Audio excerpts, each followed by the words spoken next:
Oradores tiene la palabra el diputado Mariano Tucci.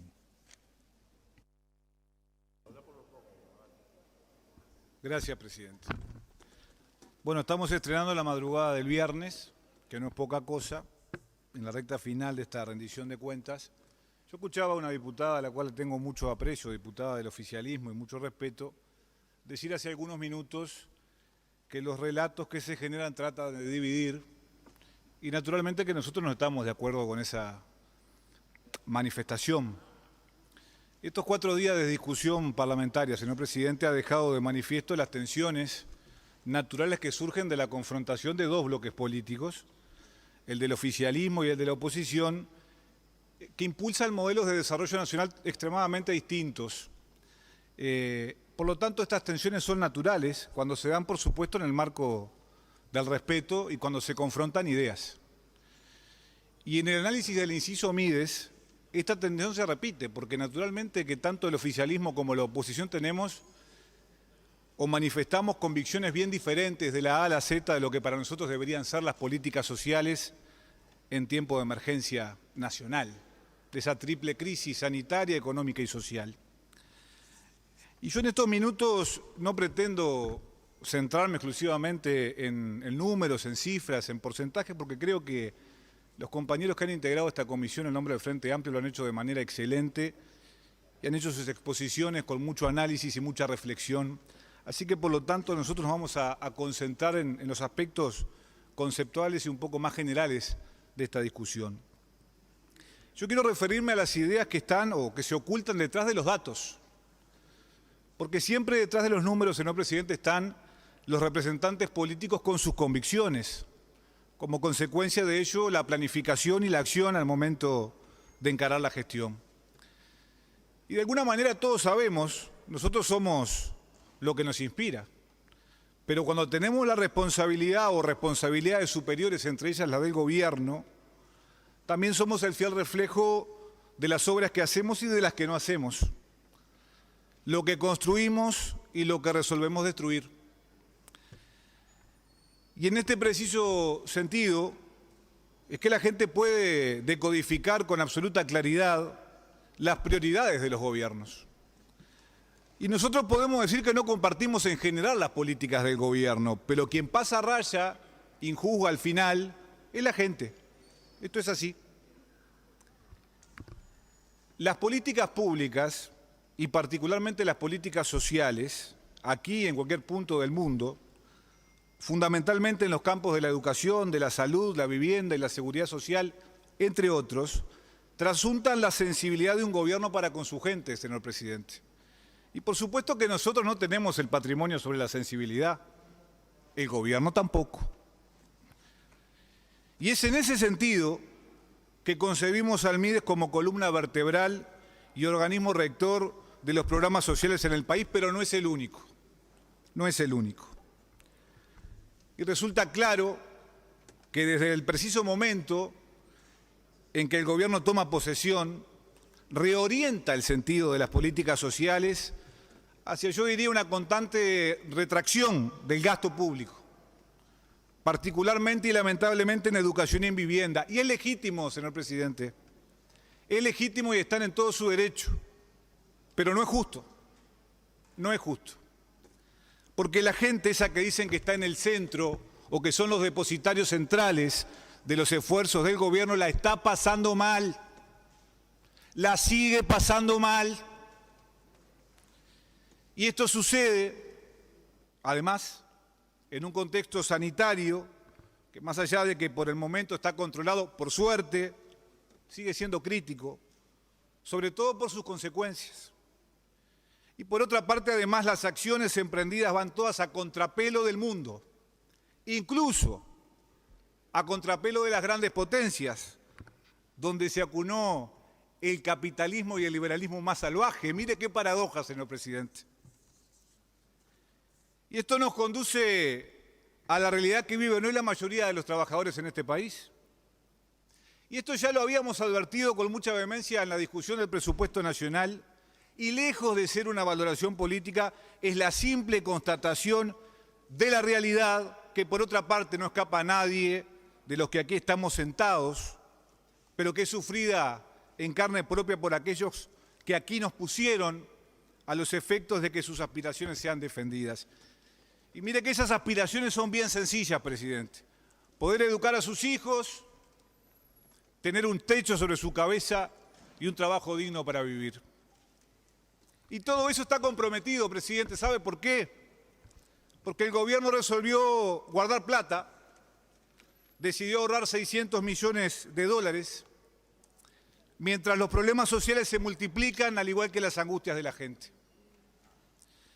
De gente que, por cierto, no es toda frente amplista, presidente. Son compatriotas de todo pelo, que están pasándola mal, mientras el gobierno ahorra para que el resultado fiscal se ajuste a lo que economía resuelve. Y ante tanta realidad, el gobierno una y otra vez ensaya la tibia excusa de que todos los males provienen de gestiones anteriores. Y se puede estar de acuerdo o no con las anteriores gestiones, porque nuestros gobiernos no fueron perfectos.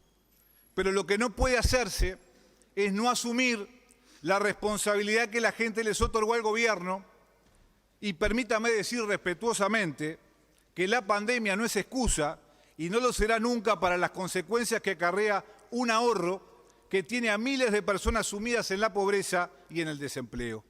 Porque después de 17 meses de gobierno, presidente, ya no hay más excusas que valgan.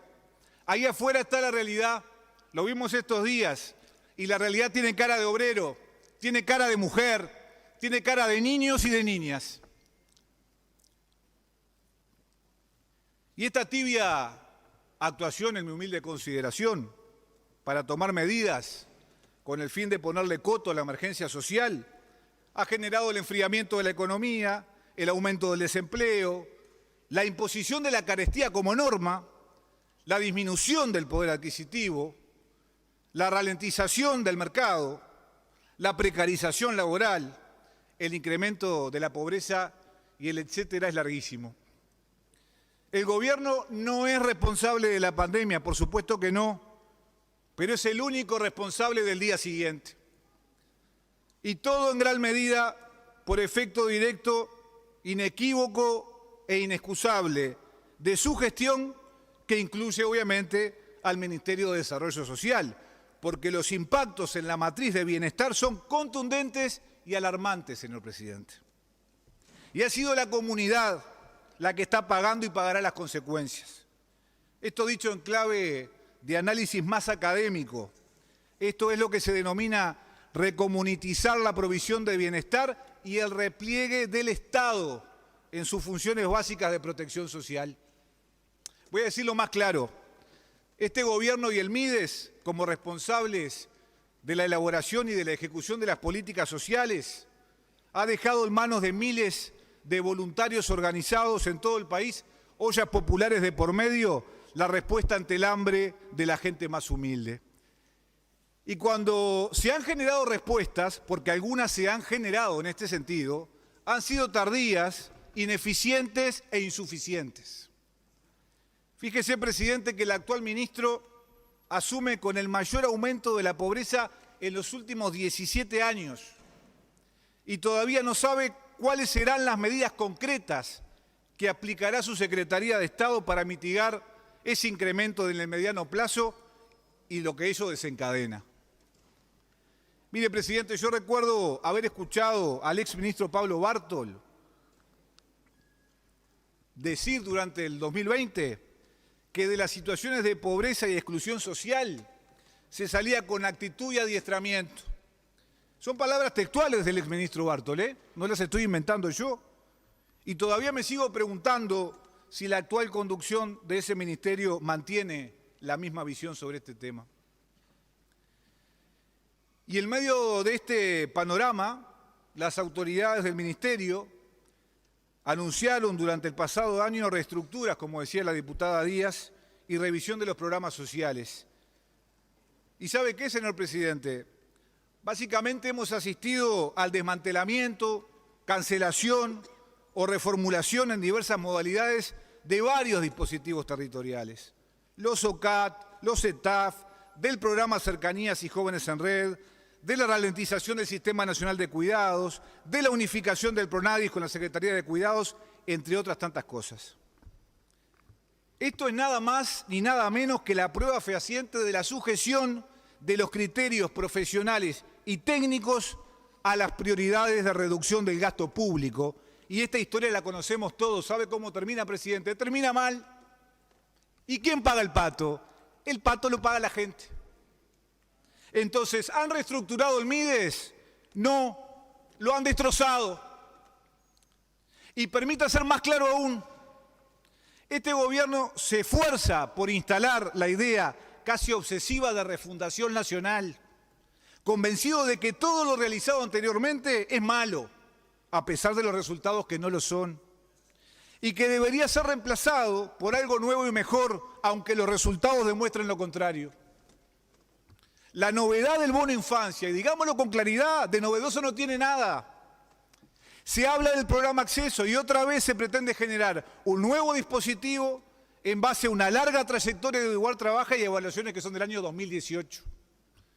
Y si bien es cierto que un 10% de las personas participantes durante el periodo evaluado pudo reinsertarse en el mercado de trabajo, también debe destacarse que un 70% del acuerdo de tareas pudo cumplirse, que un 70% participó de la capacitación, que un 80% culminó la acreditación educativa, que un 75% pudo acceder a la atención odontológica y que un 95% al diagnóstico y tratamiento oftalmológico. Y todo eso, ¿sabe qué es, presidente? Es integración social. Eso es integración social. Por supuesto que siempre hay mucho para mejorar, pero eso no implica desmantelar todo y empezar de nuevo, empezar de cero, porque no es sano, pero además porque no es bueno para el país. Por otro lado, se ha proclamado con insistencia la conveniencia de un enfoque interinstitucional, lo decían nuestros compañeros. Esto quiere decir la coordinación entre organismos del Estado. Y quiero decir que la palabra interinstitucional parece extraída del realismo mágico, porque en la narración del gobierno aparecen elementos que son fantásticos, porque coincidamos que en este caso la realidad escapa terca de las consideraciones sociales. ¿Cuántas veces se reunió el Gabinete Social o el Consejo Nacional de Coordinación de Políticas Sociales el pasado año? Entonces, interinstitucionalidad es, además de difícil decirlo, una linda y elegante palabra, pero es nada más que eso, presidente, una palabra.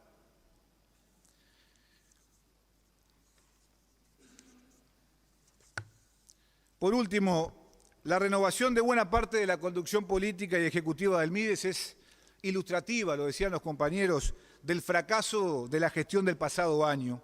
Un año perdido para el gobierno, pero fundamentalmente perdido para la gente, presidente.